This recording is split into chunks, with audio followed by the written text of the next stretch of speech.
Hello, I'm Ashi. Today I have with me here Wah, Hello. and I have Des here again.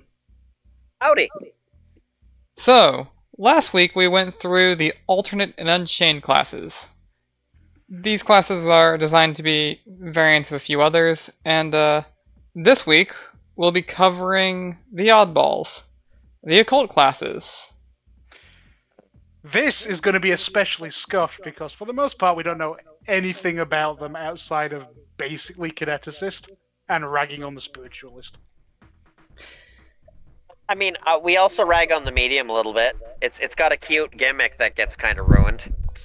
We did Does it? rag on Oh, it, but fantastic. We'll be ragging on two of them now? I'm It's sure we'll gonna be be able to an find episode. room. We'll find room to rag on others. It'll be great. You know, if it wasn't for the kineticist, I'd say this entire book could go in the closet. I think there's something good in it. I'm sure. Look, there's a few cute things it can do. Like, you go for the phantom weapon in the spiritualist.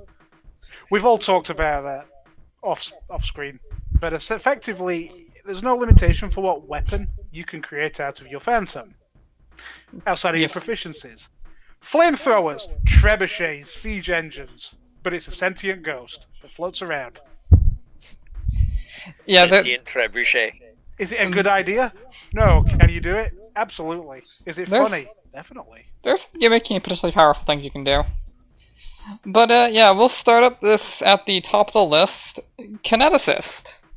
Kineticists, they have a D8 hit die, a medium BAB, and they encourage a playstyle of cosplaying as a stationary turret. They are kind of like Benders from Avatar, where they specialize in an elemental damage type, and they use it for the abilities the class offers. Their bread and butter abilities are Kinetic Blast. They can gain additional elements to prerequisite into more abilities or Kinetic Blast forms. You know, when you hit that biggest point where you get the hybrid or the composite blast that gives you 2d6 scaling every 2 levels. I've played a number of kineticists, and invariably, because a DM really doesn't know how to handle them, they will just start systematically finger of godding everything on the battlefield. Outside of their d8s, their skills, and that, they have a mechanic called burn. And as they burn themselves, their own spiritual essence, it's basically a permanent reduction to their maximum hit points as temporary. The more you build it up, the lower and lower and lower and lower your health can get. It scales off con, so the more con you have, the more hit points you have. However, the more HP your burn will start removing from you. If a DM isn't actively punishing you and trying to reduce your hit points to a point where you don't feel too safe to use burn, you will be just applying maximized empowered to your composite blast and just dumping 300 damage on things for very little input from you.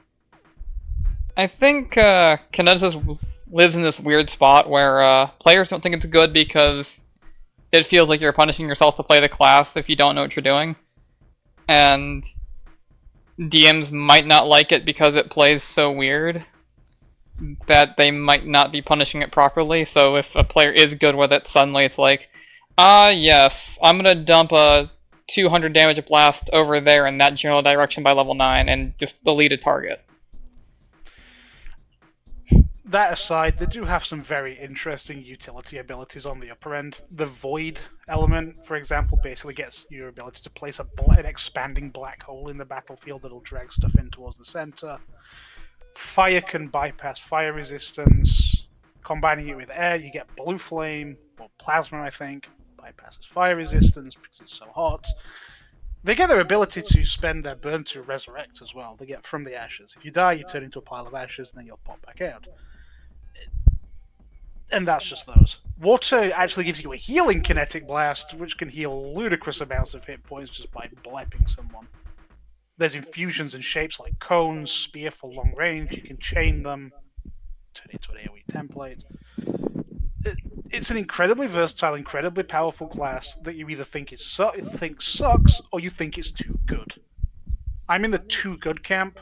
A lot of people will disagree with me. I think it's balanced fine, personally. Yeah, but that requires the DM to actually address it. Versus a lot of classes, they don't need target addressing usually. This fucker does. Yeah, they can thrive in any sort of protect the tower comp. If your frontline can keep people off the kinetic assist, it can be pretty fucking funny. We had one such comp before. And then, like, Crom crit for like 200 damage and, The entire party put down all of their tools and went on strike. Basically. yeah, I think Well, that's the half only. of them did. I think that's the only time I've seen a character retooled mid session into a different class entirely. Mid-fight, no less. Mid-fight, I had to completely rebuild as a fucking summoner. I managed it. Oh, God. We didn't Anyway, spend, that's your kineticist. It's Marmite. You love it or you hate it.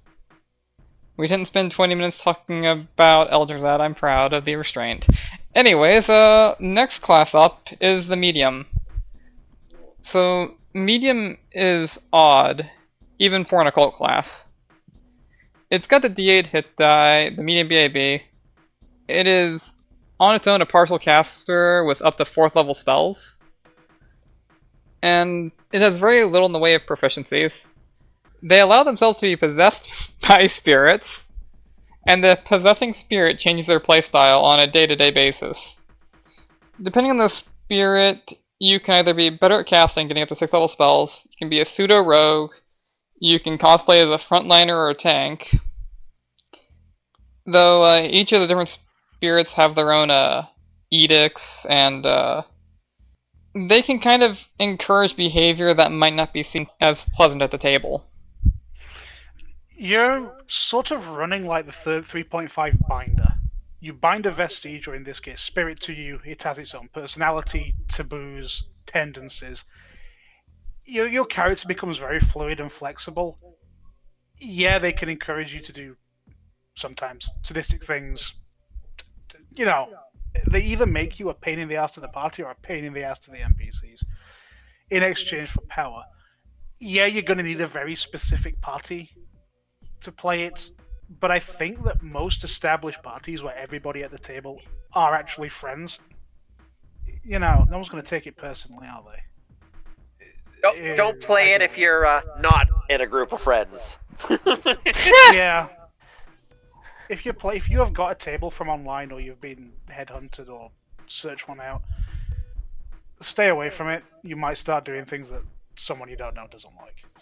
When the most... We shouldn't have to say this, but modern D&D has kind of gone that fucking way anyway. It's what my character would do. I mean, I'm just gonna point out that one of the most I'll go with the term gentle on the trickster. One of their most gentle taboos is they can't tell the truth. They have to lie. That's a lie their fucking ass off. And that's probably the easier one to pull off between the other taboos. You know, the ones that will somehow find ways to punish you even harder. Though... There is definitely a lot of really good roleplay in it.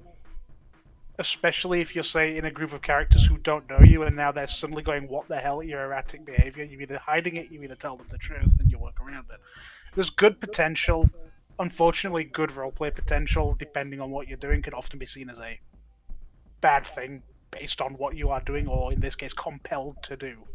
Yeah. But let's be realistically fair. Since it doesn't actually change up your feats or your skills, for the most part, when like as versatile as you can be, you're probably going to be picking the same thing every day, because eventually you're going to have like a particular build and kind of have to use that.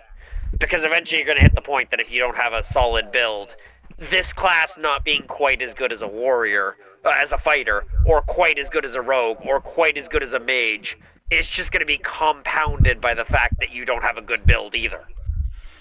It's true. And Yeah. one of the nice things, one of the things about all of these occult classes is their spell list. They have a very interesting, unique spell list to them. The example I found pre-recording was Absurdity. In essence, what it does, and what I think it feels like, is essentially a reflavored version of an existing spell. Remove fear, or suppress fear, something like that. Essentially, what it does is anything that would try and make you shaken through intimidation, a fear spell, or natural fear aura, it distorts them and makes them look like a fucking clown. It makes them hilarious. So it effectively makes you immune to the fear effect by making the source of the fear inherently hysterical. Twisting, distorting features, making them wacky, waving, inflatable tube creatures. Things like that. So you'll find that the spell list is actually, as much as I hate the word, very flavorful, weird, but very heavy on the utility as well. So you may end up being some kind of half-caster, arcane trickster style thing. It does lend itself to that very well. I'm surprised you used the word flavorful, actually, considering you hate the word so much. I love it. Because I don't think it's often used in the correct way, whereas this is the definition of flavor. It is existing spells redefined and actually given a big block of text on how they function to your own perception versus it does this. Do with it what you will. This is a very specific use and it is a very funny use. Fair. So this, as I said, this definitely feels like whoever the dev were looked at. Let's get remove fear, but this is all psychic and occulty. Let's make remove fear described as a player might describe their personal remove fear, because it has to be. It's all weird mental effects, so it has to have a solid grasp on how it affects perception to get the result. Yeah. That's kind of why I do like the occult classes for that reason. They have to go a bit deeper into the player and character perception of it. And the logistics of these spells kind of applies to basically all the remaining classes not named kineticists, because kineticists aren't spellcasters, but the rest of the occult classes are. Yeah. But yes, medium. Jack of all trades, master of none, but can only be the jack of all... It can only be the, what's a good word? It can only be... A jack of one trade by a jack of one trade at a time. Yeah. Jack of all trades, that can be a jack of one trade at a time, and isn't necessarily a master at it. But it is propped up by its particular spell list because it does help it do a lot of things well in just... how do I... It's got a lot of silver bullet effects that just shut down something. That's how I'd phrase it. I mean, it's got...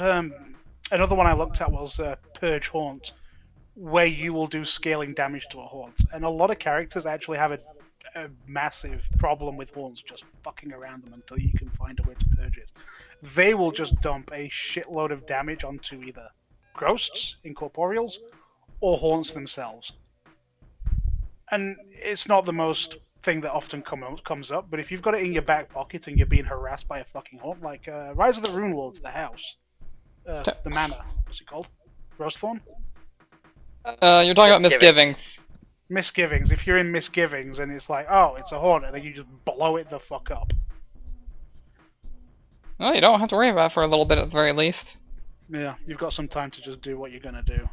It's things like that. It does have silver bullets in. Yeah. That you might not find on other spell lists.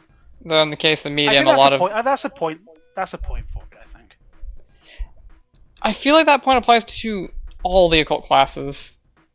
The medium's class features specifically, like, they kind of are built around mitigating the downsides of their primary class feature by letting you reduce the influence or increase... They let you manipulate the influence the offending spirit has over you, for the most part, which is a weird place to be, I think, when most of your class features are devoted to just manipulating your primary mechanic to make it more usable, I guess is a good way to put it. I have views on it, but then it becomes just a massive pile of opinions on a case-by-case basis, so we can skip that. It'll probably add 20 minutes to the video. That's fine. I mean, an example is if you're going to manipulate it because you're going into a fight, you'll manipulate it differently if you're going into a social situation where you need to not be acting up. I suppose. Stuff like that. I mean, again, it's a lot of busy work and bookkeeping because you're just still juggling your own thing that you need to juggle. If you enjoy that sort of shit, it's there for you, and yeah, When you If have you your want to play, three you've got favorite one spirits. campaign to try it out. You have your three Yeah, favorite exactly. spirits, so you basically have your 3 different character sheets. I mean, or shamans do the exact same fucking thing. Being fair. I suppose, yeah. But Shaman's also a good class. Shaman's also just a good class. Alright. So, next up is the Mesmerist. And it's basically a powerful hypnotist. It has a D8 hit die, a medium BAB, and it has the most skill ranks at base than any of the other occult classes at a 6+ int mod. Though it's also a charisma scaling class, unlike some of the others. It's also a half caster with up to 6 level spells. Its Stare is a single target debuffing tool that doesn't allow a saving throw, and that gains more debuffs that it applies just via its progression. And it gains some tricks that can grant some buffs and even some class features temporarily when these buffs are triggered. And it can also just remove some debuffs. What it's also, I mean, thematically, it is your carnival hypnotist / con man. They get, but like their very basic ability is called consummate liar. They get half of their level minimum 1 to bluff checks. They can qualify for improved feint, greater feint, even if you don't qualify through combat expertise or intelligence. You can ignore intelligence requirements for improved feint, greater feint, combat expertise. They are, as much as what they look like as a single target debuff thing, they're also pretty good in social situations, because if you're trying to get something out of a crime boss, a bandit leader, or hell, you're not very nice and you're fucking with a storekeeper. Maybe they've got some information. Maybe there's something you really want to buy, or hell, maybe even want to steal. You can stare them down and just lock them into this stare. There's not much they can do about it. They work very well as the con man, the liar, the manipulator. The more things there are, the worse it gets. I was going to describe them. They're like, I was going to describe them as they're literally your stereotypical fantastical hypnotist that you'd see in movies that can say a word and make people act off. True. I mean, I see it again. Go ahead. Go on, Des. I was gonna say, and the fun part about the Stare is there is actually just a lot of feat support for it too. There is. Yes, there is. There's a shitload of general feats for it for God knows what reason, but they're there. A lot of them just for that Stare. A lot of them augment specifically their painful Stare class feature, which it's kind of like it brings them in line towards kind of like what a rogue does with their sneak attack. So baseline, what it does is, if they're staring at somebody, as a free action, whenever somebody deals damage to that target that's being stared at, they get to add half their level and damage just to the damage, just because of the free action. Once per like round, though. And if they're the ones doing the triggering attack, they also add 1d6 per 3 levels to the damage. So they can potentially do a pretty solid chunk of damage just to a single target that they're staring at, if they happen to land a hit. I mean, it is definitely worse than, say, your most Blend builds, your rogues and whatever. But they absolutely will choose a priority target the party really doesn't like and make them shit. And make it so much easier just to blow them up. I mean, bare minimum. In a small party, I think in a small party they don't work too well, but in a medium to large party, they work as this support of, fuck that thing right now, it's doing things we don't like. You stare at it, they're basically done. In ways that a lot of characters wouldn't be able to. It's like, okay, the wizard threw a whole person, it resisted. Oh, fuck. This guy, no, nailed. They can reduce saving throws, they can reduce initiative rolls, they can reduce perception checks. Like, they can reduce a lot of things with their stare. The very baseline effect is reducing will save. Which is good, because they're a mindfuckery class being, you know, a mesmerist. But also, I'm sure the wizard will appreciate when you dump their reflex save or their fortitude save, or apply any other random ass debuffs that you get. Oh, and the fighter might appreciate when you say trigger word and they suddenly have 5 mirror images. It's fucking true. Mirror image is absolutely the bane of my existence, because at this level everything seems to have it, and some things have it on a swift action, and I die inside just a little bit every time. Oh yeah, no, Wald loves his mirror images. He absolutely loves them. I think that's about all we have to say about Mesmerist immediately. Probably. So, Cultist Is next. there anything in the tricks that we want to mention? I mean, the most standout thing that I saw was the mirror image trick. But there are a lot of good ones just in there. I mean, I'll look around. Wait, what's this? Levitation buffer. A mesmerist telekinetic assault renders foes around the subject less. What the fuck is levitation got to do with anything? The mesmerist can trigger this trick when either an enemy moves adjacent to the subject or the subject begins his turn with one or more enemies adjacent to her.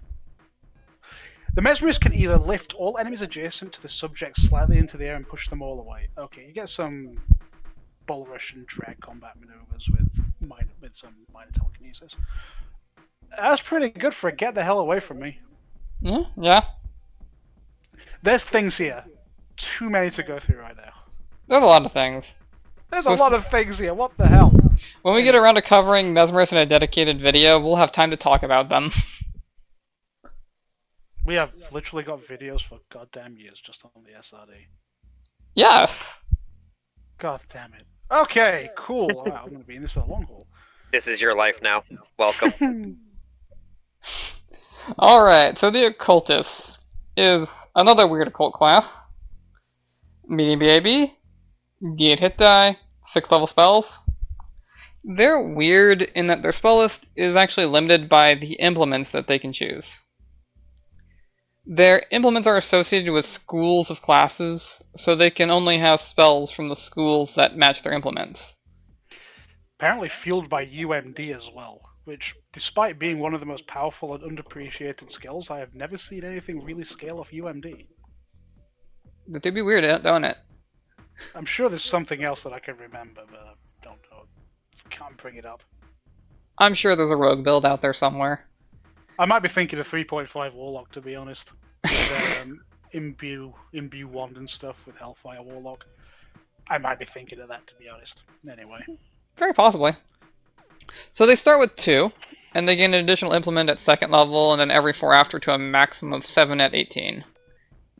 And from there, their spellcasting becomes more complicated, and I think I'll save an explanation for that for a deep dive. They also gain a pool of mental focus that feeds into focus powers that they can choose from among their implements that they've learned. I don't have too much more to really say about Occultist. It's just it's a very weird class. Object reading, it allows you to determine if they're cursed. And you can learn pieces of information about their past if they were a significant item to someone in particular. Yeah. Which I Similar think to, is most... Aside from curse detection, I think it might be alright in... You know, that sort of murder mystery style. It's like, was this weapon used to kill the victim? Its history says yes. It was used to stab them. Or who, if you know that, who held it last? Stuff like that. Very niche, but again, we're back to this. It's a silver bullet in a very specific circumstance. I mean, if you're in a murder mystery, that one ability for an occultist can be pretty dandy. Just read the entire mystery. Oh, you mean like that one time where you cast that one spell that allowed you to show hallucinations of things that had occurred for the past like 24 hours or so? Mm-hmm. Just that's a druid spell. Just skip a murder mystery real quick. It's fine. The context here is that a doppelganger was running around pretending to be me and doing horrible things. So, smearing my good name. Replay tracks helped. Yeah. Doppelganger didn't have anti-replay tracks tech. No. Rip. Things about the occultist, they can also apparently draw magic circles, which is they can. Using chalk, salt, blood, whatever. So you've got magic circle against alignment, but contact then outsider, planar binding. Yeah, but they really only use it as like a and I guess an extra powerful, possibly commune with nature or whatever, they get to ask some questions of an outsider to try and get pertinent information. They do. It's invisible, counts as a trap. I think you can... Well, between that and binding circles actually does allow you to fast track into being able to bind outsiders, because you have these particular tools that are much more easily accessed to you specifically than actually building them from the ground up. I mean, it does come with its own kit for binding outsiders, sure. But that's also a pretty rare If any niche player thing. gives a shit about that... It's a pretty rare niche thing. I know I have a character eventually planning on doing that, but I wasn't going to go through occultist to do it. No. Well, you don't have to. It's just got tools built into the class to assist in doing it. Yeah. For whatever niche reason, you might be really into binding outsiders to your will. I mean, hey, there's some people that might want that succubus.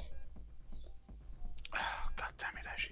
Hey, Profane Boon is a hell of a drug. You should know. You had one. I know. I know.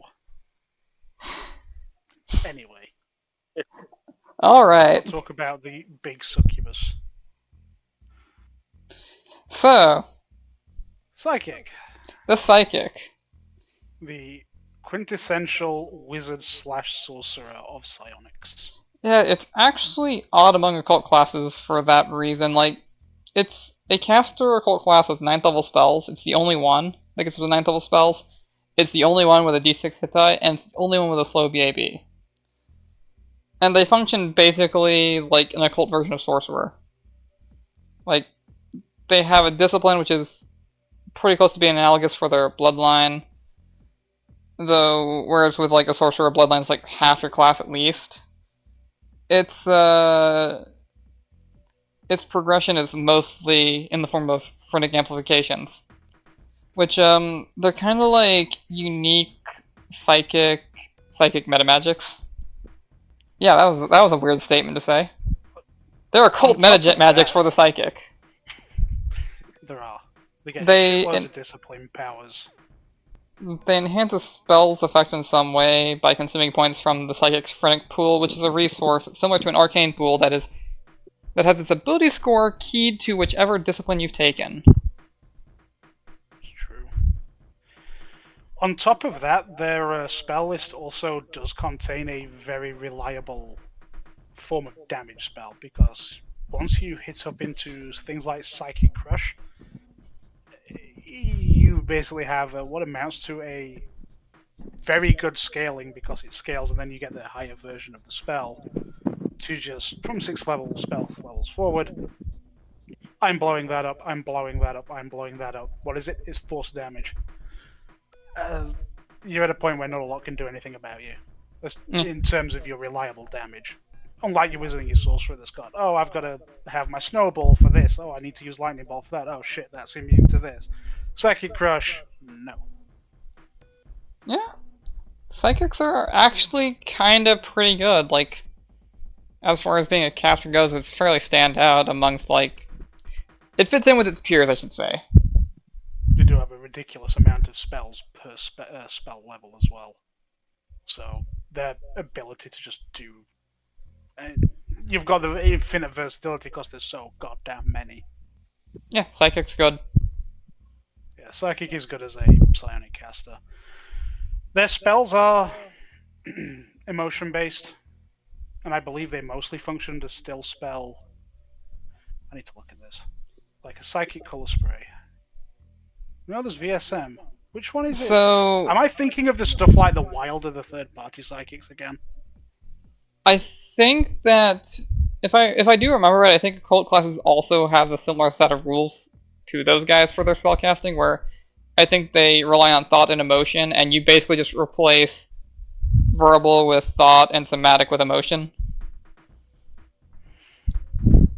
So in an ideal situation, you are basically functioning under still spell, silent spell.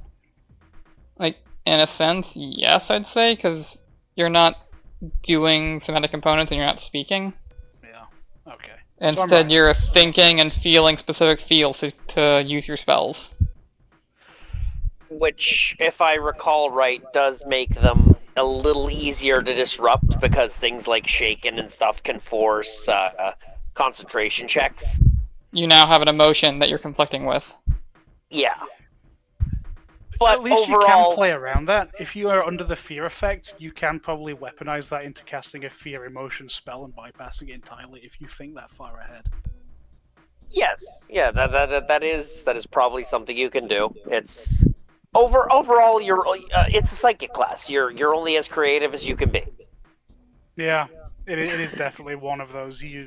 If you can plot around eventualities, you get a lot more out of it because it's one of those. I thought about this. I prepared for this. You can't stop me doing this with the tools you have on hand. Hey, it's almost like you got to be psychic to be a psychic. I hate to say it, but I think you described most classes in the game. Okay, but this is more relevant to this because of the specific set of limitations you have to play around versus... Sure. Say a marshal. Oh, it's flying and I can't reach it, boo fucking who. You tend to think about that. You have a bow. When it comes to the psychic classes and the emotional thought components. It's like, oh yes, I've been scared It's gotta be more shitless. thought. I guess now I have to use my terror crush instead of my mind crush. Yeah, I'm gonna cast Phantasmal Killer, middle finger. I mean, let's be fair. Realistically, if it's your biggest weakness and you're not coming up with a way to plot around it, are you really playing smart? I mean, how many players really play smart? How many just unga bunga? Magus, Shocking Grasp, Magical Neck. To be fair, to be 100% fair, ask Ashi how long I was trying to come up with some sort of original combo, and everything that I kept looking up was saying, oh no, you can't do that. Oh, you can't do that either. So ultimately it looked like, okay, yeah, I can see why so many people default to that, because the rules themselves are just really pushing you towards, well yeah, but you can't do any of that cool stuff. So just do that. Yeah, I mean, you're not wrong, actually. I nearly scrapped a character concept because of how much trouble it was becoming to do something that wasn't just the magical knack, shocking grasp. I suppose, yeah. That is one of the big criticisms with Pathfinder. Is that the devs absolutely at some point identified where things could be abused, and rather than redo it, they just started tagging on restriction, and it does force you, it does start to pigeonhole a little bit unless you get really janky. Well, yes, I enjoy getting janky to get around it. A lot of people don't have the time, patience, or energy to start scouring Pathfinder's entire rule set to go, how do I get around this? So, yeah, I get what you're saying, Des. Fortunately, we made something work. Yeah. Barely. You can usually make something work. But damn, the amount of effort you've got to put into it. If I remember, it was actually something kind of cool. Maybe we'll talk about it later. Maybe. We'll see. Okay. Maybe. So, last in this list, and arguably in the running for the least, Spiritualist.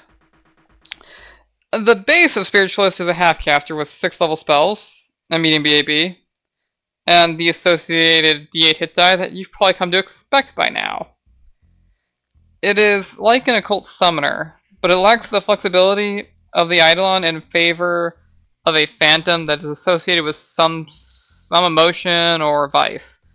The Spiritualist suffers from a case of the creators probably fearing the summoner's Eidolon, because it looks and feels so much weaker than even the Unchained Summoner. You do get to bond with your Phantom earlier for brief periods of time to become more durable, and the Phantom, while it's unsummoned, also grants 2 skill focus feats, and a +4 bonus versus mind-affecting effects that'll later scale into a +8. The problem is, so let's say you've got a cleric, and you want to be, who's rattling the microphone? I don't think it's me. Might have been my fan. Sorry about that. The Spiritualist has the issue. So you get a cleric. You want to be a melee cleric. You've got bull strength, you've got this, you've got that. You can generally buff yourself and go start smashing things. The Spiritualist wants to be in melee assisting its Phantom. but its spell list fights it every step of the way. You can't sit back and be a caster support because the spell list doesn't support it, really. You can't go in and buff yourself and support the spirit because it also lacks those spells. Its entire spell list really does ruin the fact that the base progression does what it does by failing to support it. And because the base class fails to support its spell list, it's not good at that either. There is just such an inherent disconnect between what it wants to do and what it can do. And I'm not sure how this fucker got through the playtesting because of it, because potentially it could have been good. I mean, it could have been good. It was pretty close to possibly being good. Possibly. Like, it wants to be a hunter. It wants to be a hunter with a ghost. But it fails it. Because even the hunter can support its animal companion, be melee, and support itself with spells with its druid inventory stuff. The hunter's a pretty good class, though. Like, let's be fair. I think the big problem with it is the fact that, like, they did look at Summoner. They were like, Eidolon, Phantom. We don't want a repeat of that. And so they started smacking it in the kneecaps until it needed a cane. Yeah. It just seems over-nerfed across every ability it has. It's like, that's not very good. That's not very useful. Phantom itself, not very good. Can't do that. The Phantom can get some neat abilities to try and help itself fit into a niche. The Phantom itself, because it doesn't really get the BAB and stats really to support itself on its own merits, kinda has to rely on getting behind and flanking, which it's mobile enough to do because it can pass through walls. And, like, it can be a damage threat because it could have a high strength if you're a Wrath, or I think it's Pride that gives you sneak attack damage, or whatever. Like, there's like 2 damage Phantoms, there's like 2 support Phantoms, there's like 2 debuff Phantoms, and there's like 2 tanking Phantoms, and there's a clear winner as to which one is better at what in like all these categories. For example, like, if you want a debuff Phantom, Fear Phantom's pretty bad because of just how many things are resistant to fear. But Despair Phantom just kind of gets an aura of things saves get worse. Like, it's like an anti-paladin aura. It just does its job. And that's pretty much all you're going to be able to ask the Phantom from there. But here's the thing: you're doing these things to overcome its weaknesses to make it better at one certain thing, but it's still shit at everything else. It doesn't have its versatility or just a diversity of things it can do. Even an Eidolon, even if it's the biggest, angriest, specced out, multi-blend, swallowhole, digest, soul eater monstrosity, it still can do multiple things. It can still do more than one thing. Your Phantom, unfortunately, does exactly one thing, and your character does probably half a thing well, and its spell list does half a thing well. You're not a full character no matter what you do. I'm starting to notice that about the occultists. Most of them seem to want to be these weird middle-of-the-road, oh, we can do a little bit of anything. You want a jack of all trades? We heard you guys liked things like the Magus and the War Priest that could do a little bit of everything.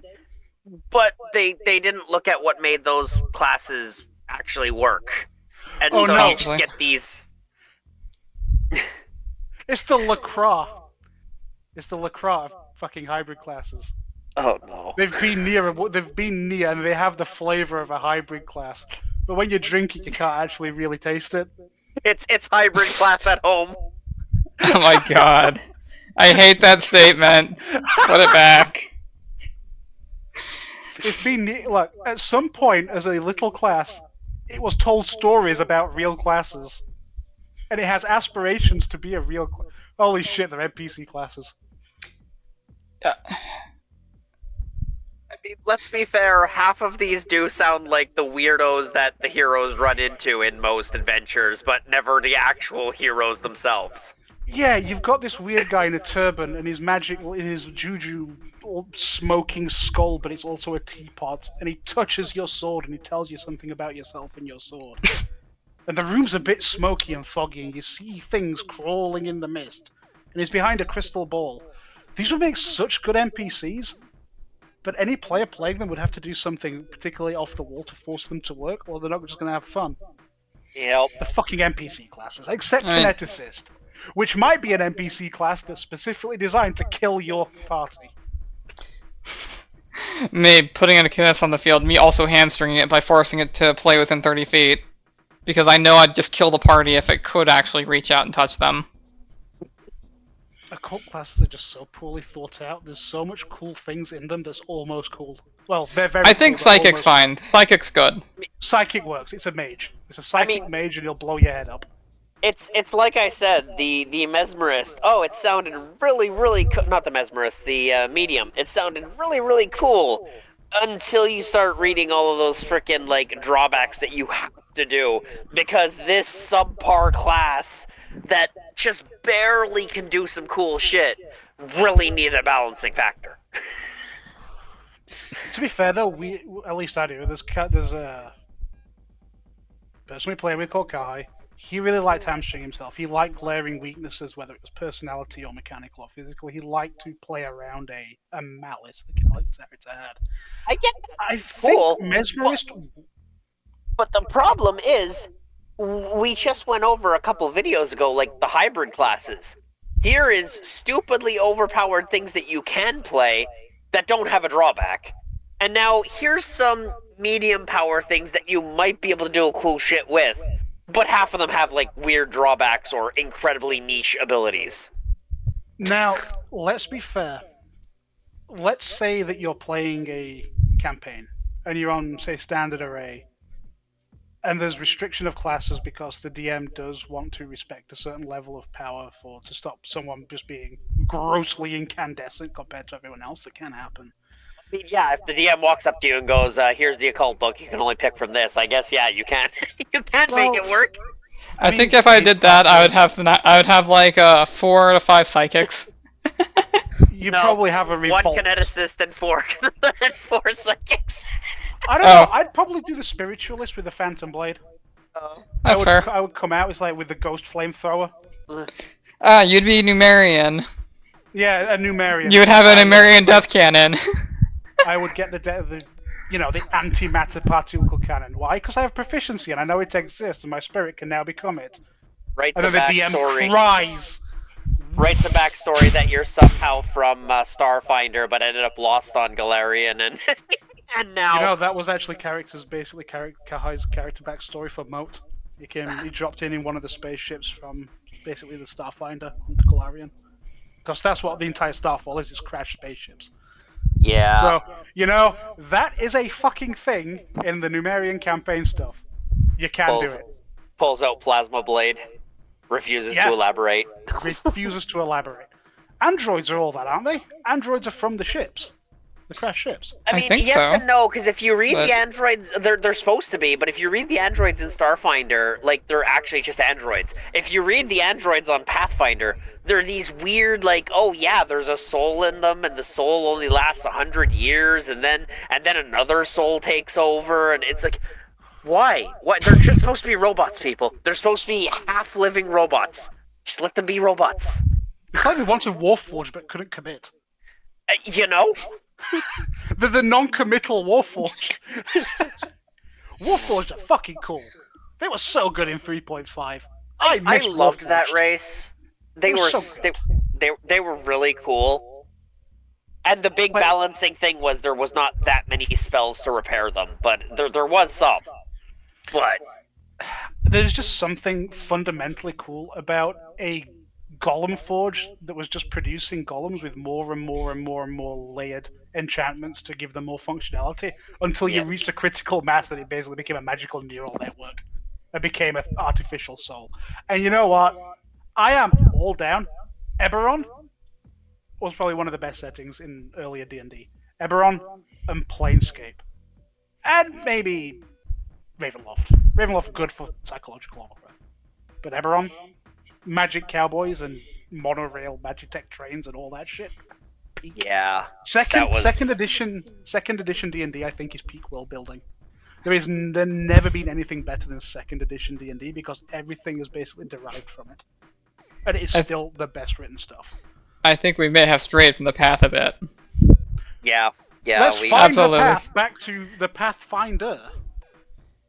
I mean, I think we were done with the classes, so this rant, you guys can absolutely just completely ignore this rant for the past 15 minutes. Maybe this should have been a warning at the beginning of the rant. I don't think it was a rant. I think it is a pointing out to glaring issues compared to the overall consistency of essentially how the system is built, with a bit of pointing out to the power creep, and then a lot of praise to its founding ideas. But I think the worst part is the fact that I'm pretty sure the occult classes came after the hybrid classes, which just means, which means that they saw the hybrid classes and they were like, well, we can't make that mistake again. But it's like the problem is nobody's gonna buy the DLC that comes with a bunch of underpowered things after they have the cool overpowered things. You know? One, it's an overcorrection. We can all see that. Yes. But the second thing is, you've got the SRD with all the things there, it's free, and it's there as an option if you want it, especially if you're a DM trying to lower the power bar a bit.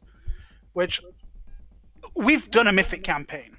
We have done a Mythic campaign, and we reached height of powers so fucking high that we got bored and stopped. Because nothing could stop us, nothing could challenge us. Yes, it's a gargantuan plus undead dragon castle that breathes cones of millions of zombies at you. Our monk walked up and maximized punched it and basically one-tapped it. There was absolutely nothing the DM could do really to us in that situation. We had too many answers, too much damage, too much power. And I can absolutely see the occult classes being in a campaign that is designed to be dragged down to something more street level. It's like Shadowrun. You play street level, you play mid-level, or you play the hypertech best of the best corp runners with all the best things, the best alphaware and blah blah blah. I feel like that the occult classes are basically street level classes. You've got your weird con man, your psychic mystic meg type with his crystal ball telling fortunes. I think it works in that setting, in that situation. So basically, if the DM was saying let's not use hybrid classes, let's try to avoid using advanced classes. Let's stick to like the main book and the occults. Yeah. But in a street level campaign, if the intrigue and the story is good enough, I think you don't really need a massively powerful class. If you're playing for the big power fantasy, yeah, you go your fucking Slayer and you go start curb stomping everything. Sure. Let's be fair. In a situation like that, though, that sounds like it's more of a RP focused campaign. And at that point, yeah, like anything can really work in an RP focused campaign because it really boils down to, do you have some good skills and how well can you RP? Like, I am pretty convinced we could give you a fighter with an 8 intelligence so it gets 1 skill point, and you'd still be, like, the most talkingest person in the group. Sure. Possibly. I think and then there's certain other people you can give the most charismatic and best characters, and stuff still won't happen. Oh, absolutely. Like, the player component is always going to be king, being able to balance your crunch and your fluff. I've talked about that before. Yes. But I don't think you've had much experience with playing stuff that's like, you are a member of a street gang, you are maybe a street gang lieutenant, Shadowrun, or low-end Cyberpunk. I don't think you've had much experience playing in that, where a dude with a gun is actually a significant threat, because if he shoots you, you might fucking bleed out. I mean, don't forget, I played in Rifts, so if you're playing anything that's not MD, you die to 1 gunshot. Also played Rifts in my early days through this guy called Roland. Yes. The power discrepancy between 1 and 2 characters, you've got your gold dragon fucking whatever, you've got your glitterball, I had a full conversion cyborg Jotun. And then we had a dude who was just a fucking soldier. Yeah, like, I am the grunt with a rifle. It gave me 2 clips and an armor. Yeah, I still remember that game. Everything is fair. Not everything is balanced. That was the design philosophy of Rifts. Yep. So, yeah, my point is, I think these are good for a ground level. You are effectively normal people with something else, not impending demigods. The problem is, unless the DM makes that kind of thing clear, you'll always end up having one person like, oh yeah, I'm a mesmerist, I'm cool, I'm this little con man that works the streets, and who are you? I am Hercules, champion of the gods. Oh yeah, I'm also a multi-class between these 3 hybrid classes in order to, max everything. That sounds a lot like me. I would be tempted to do shit like that as well, so a DM absolutely... I am the kind of player that DM absolutely has to check and audit. I make no allusions to the fact that I am not that fucking player. But I at mean, least yeah, can but be you're told, self- I need telling. I need telling. Not always, because you are self-aware enough that sometimes you'll get 3/4 of the way through something, and then you'll be like, "No, this is a little too off the walls. Nah, scrap it." Like the concept is cool, but it goes a little too off the walls. And by level 3, I'm gonna be like hanging 16 people with my whip somehow. Like, don't ask. It's like- Yeah. I push things to logical extremes. I know I do, and I do recognize that certain things are unfair to DMs and unfair to other players. You mean like when we You've sat got down to do and... that. You mean we sat down and we came up with a build that got 24 attacks in a round? Or something like that? I mean, look at Kizin. He got up to about 38 in AOs alone. Yeah. I And mean then just he full found attack that- off of a Slayer with sneak attack. Which is how did we do arguably more that? gross. How do we do that? I don't remember. Kasathan Slayer with the Multi-attack. Multi-weapon fighting. multi-weapon fighting and quarterstaff mastery and I think we're also threw in I think a spirit dancing style, so that way we could one hand That's right. a You pole can one-hand arm. a two-handed weapon if it's a pole arm. Therefore, you have twice as many weapons per hand, and you just flurry at things. I remember now. Got a pile of like main hand attacks and then an unreasonable number of offhand attacks. Yeah. Yeah. So, you know, when you're dumping in your full attack, maybe 100 d6 of sneak attack dice on top of everything else. You know, normal things. Yeah. Anyway, we're getting very off topic with this video. We are getting off topic again. It's Alright, so I fine. have... I have half of this video is just now baffling about Pathfinder. It's fine. I do have one final thing to say about Spiritualist, though. Oh, Okay. It makes for an amazing one-dip multi-class. yes. Why? Yeah, those first So- level powers. One of their powers at first level, basically, if your Phantom is sharing your headspace, it's giving you the 2 skill focus feats, which is nice. It's giving you a +4 against mind affecting effects, which is really good. And if you fail a will save versus a mind affecting effect, you can shunt the effect to the Phantom. I see that. Ooh. Damn, that's like the scaled fist dip for charisma to AC. It's actually a pretty good, like, you might not want that if you're, like, a caster and you're worried about your caster levels. Like, Des brought that up yesterday to me when I was blathering about it. But if you need to fortify your will save, But if you're... Yeah, that's a good dip for a marshal. Not to mention it's also got pretty good saving throws at +2 fort and +2 wisdom. Or +2 will save at that level. yeah. No, you're absolutely right. I don't like classes that are one-dip wonders, but it is something there if you are desperate to put a plug in a fucking big hole. Granted, That's true. you're never summoning that Phantom with one level of that, ever. No, you're not. But You need to. It's not there to. passively Why it just exists in this case. passively just existing to give you an out for a poor will save and a huge bonus to your will save. Gets There's annoyed at also- constantly losing to mental battles. Lets their brain get slightly possessed. Yep. Also, those 2 skill focus feats might be pretty good, potentially, depending on what type of Phantom you've chosen. Skill focus might be pretty good if you're... Well, this is one of those if you have a thing that scales off something. You know, like you've got... You know, like the... What's it called? Is this a bonus or ranks? It's a bonus, so it wouldn't work for conduit skills that scale off your ranks.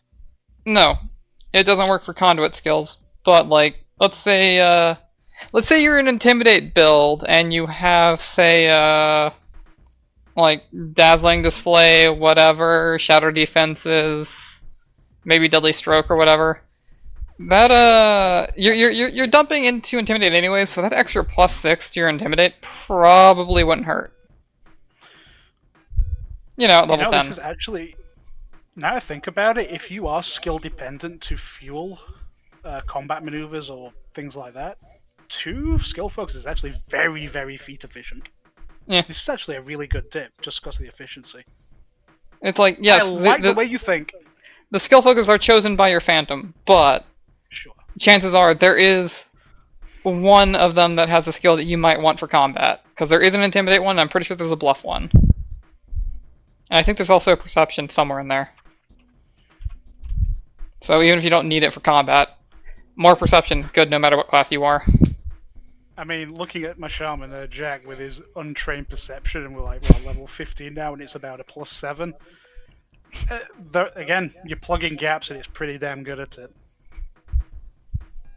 It's like, actually decent for 1 level. Pretty good for 1 level, even. Beyond that, you're playing a Spiritualist. You can make it work. Oh, man. One thing that I kind of wish they went harder on. So, the fused form that they get at level 3, right? Yep. It only lasts for, like, rounds, like, per level or something, and I think it has, like, a base number attached to it. Is this a bonded manifestation at 3rd? I believe so, yes. And, like, the bonuses that it give you aren't bad. Especially when, like, you go with the incorporeal one and you just become incorporeal, and now you have one of the best defensive abilities in the game. Just casually. The fact that, like... Concealment. Well, yeah. Yep. I mean, you're incorporeal. Yeah, Sure. but normally you only get the whole half damage from non-magical... is it half damage from magical weapons? And no It's half damage from magic, no damage from non-magic. But then you also get concealment against range attacks, which I don't think typical standard incorporeal gets. So you've also got an additional layer of defense. That is a good defensive power. Like, either way, it's either, like, it's more AC, which might not matter, and, like, an eventual AoE attack, or literal incorporeal, and you don't deal with the pain of being incorporeal. You still get to do your full damage. Wow, you Which have means... to be 18th level before you even get your fly speed. Yeah, and like I think it's like an improvement at like 17th level or something silly, where it doubles it doubles your level number instead of having just your level number plus whatever number.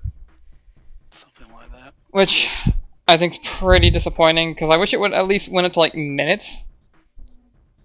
Maybe 10 minutes per level even. Like, hours might be busted, but it probably wouldn't make this class broken.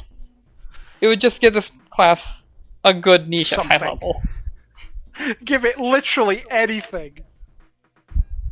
Nope, not allowed. Fear of the older, overpowered classes has ruined them. Is this Fear of Synthesis Summoner? It might be Fear Synthesis Summoner. Let's be But fair. it's not as good Synthesis as Synthesis Summoner Summoner. is broken, yes, but Summoner in general scares DMs. It's not just Synthesis. Synthesis is just stupid in general, but... Well, I'm just looking at this specific ability, and it's like, is this Synthesis Fear? Oh. For this ability getting absolutely given the shaft. Okay, yeah, probably. Probably. Yeah, absolutely. It's like, it's not I can't powerful believe enough. this class died for Summoner's Sins. And the Summoner already died for Summoner's Sins with Unchained Summoner. I can. The Summoner died for its sins, and that wasn't enough. They needed another victim, another sacrifice. Yeah. Goodness gracious me. Well, It got done dirty. I think we could all safely say that the Spiritualist very, very specifically got done very dirty by someone who either hated it or scared of it. Feels like Ranger, to be honest, in 4th edition or 5th edition. Yeah, Ranger in 5th edition I know got the shafts. I don't know what happened to it in 4th edition. I never touched 4th edition. It's a joke. It's bad as a joke. I touched 4th edition and my brain scrubbed it. Understandable. I just remember the +1 treadmill making a fight with a Hydra take about 8 hours, and by the end of that I was absolutely fucking mentally exhausted by a single fight. Because we didn't build efficiently, we missed out a +1 racial because I was a Warforged Warlock, Lamau. But I missed out a +1 to my to hit, which becomes missing out on a +20 because of that scaling HD treadmill. Okay, lovely. Half of my fucking issue is half of my issue Pathfinder with second edition. Why put that scaling treadmill in? You already know what issues the scaling treadmill based on your level causes, because fourth edition existed 10 years ago and outlined all of those. You can't take something that is fundamentally bad and doesn't work unless you optimize everything and think you can do it better. You can't, because it is fundamentally flawed. So I think second edition did it better than fourth edition. Sure. That's not a high bar. That should be our next video. Bitching about editions. I don't want to do Edition Wars, let's go! Let's not. We have other videos to do that I'd rather do. Let's also be fair, if we shit on people's editions, they might not want to watch our videos. That's why I called it the Edition War video. I don't know enough about enough of the Pathfinder editions to have an edition war Pathfinder video. Which one of you motherfuckers prays at the altar of Thaco? Oh god! AC0. When math worked in reverse. Let's wrap up. I don't know if we have any closing thoughts. I think they've all been ejaculated everywhere already. Oh yeah, all over the walls. Yep. Do not get a black light out. This room is filthy right now. Jeez, wow. Okay. If you're not playing Kineticist, just put down this book and go grab the hybrid classes already. Oh, oof. Yeah. I guess I'll say it. If you have a suggestion for our next video, leave it in the comments. If you like what we do... If you have any suggestions on how to improve our videos, like not going on literally half video consuming tangents, leave a comment. Hey, let's be fair. Anyone who's watching these videos might enjoy the inane chatter. I hope so. At this point, I think anybody watching the video is just waiting for the inane chatter to start. Possibly. That's a fucking niche we're gonna have. It's like, right, we came for the information on the system. We stayed for these three idiots. And that is the biggest compliment I can think. However, I've seen the viewer count, so it's not happening yet. Have hope. We'll get there. Stand strong. We'll get there. Be resolute. Believe! Believe, motherfucker! You gotta believe! The SRD has so much more content. We can do this. Consider liking the video if you liked it, and if you want more, consider subscribing. Bye. Bye, everybody.